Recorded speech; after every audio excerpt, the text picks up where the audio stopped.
uylanish, oila qurish, farzand ko'rish, nasl qoldirish, nasl qoldirib baxtiyor hayot kechirishdir.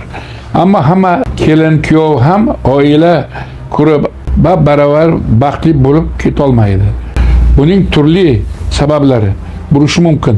Shulardan biri yigit kishining jinsiy ojizligi yoki kelinda shahvoniy ishtahaning o'ta kamligi yoki butunlay yo'qligidir. Hozirgi sharoitda, hozirgi kunda ba'zi bir holatlarda yoshlar naslsizlik kasalligi to'g'risida bizga murojaat qiladi.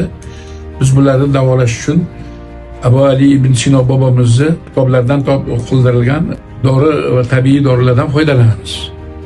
Masalan, farzandsizlikning asosiy kelib chiqish sabablarini oldin bilish kerak. Buning asosiy sabablari ayollar, erkaklarda gormonal buzilishlar, infeksion kasalliklari ba'zi turlari bo'lganligi sababli farzandsiz bo'lishi ham mumkin.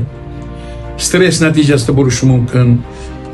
Ba'zi holatlarda ayollar ginekologik shamollashlari, ayollar ginekologik shamollashlari mana bachadon bo'yni eroziyalari, bachadon bo'yinda trubkalar bekilib qolish natijasida, yallig'lanish natijasida farzandsizlik ham bo'lishi mumkin.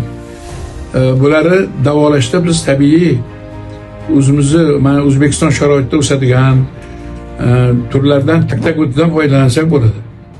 Bundan qanday foydalanamiz? Tabiiy tak o'tidan 10 donasini olib bir choynakka shuni ezib turib choy singari damlab bir kunda 5-6 mahal yarim peradan ichsa, bir peradan ichsa hech qanaqa ziyoni yo'q. O'sha bachadon yo'llarini ochadi, trubkalarni ochadi, shamollashdan oldin ba'zi viruslarga ham qarshi davo bo'lishi mumkin.